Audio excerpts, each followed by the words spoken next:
Hey guys, in this video, I'm gonna show you how to remove TikTok filter on Snapchat.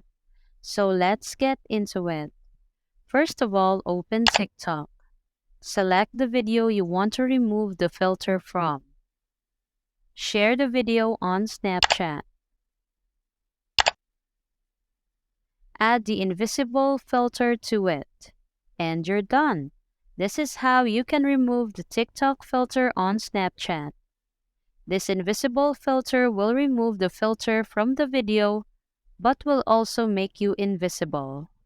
But then again, there's no way you can remove filters on TikTok once you've posted a video. The only option is to edit the content and repost a new version. TikTok only permits removing filters from videos before posting them. So think twice before you post. And that's all for this video, guys. If this video was helpful, please give us a like. And don't forget to subscribe to our channel so you don't miss out our new uploads. Thanks for watching, and I will see you in the next one.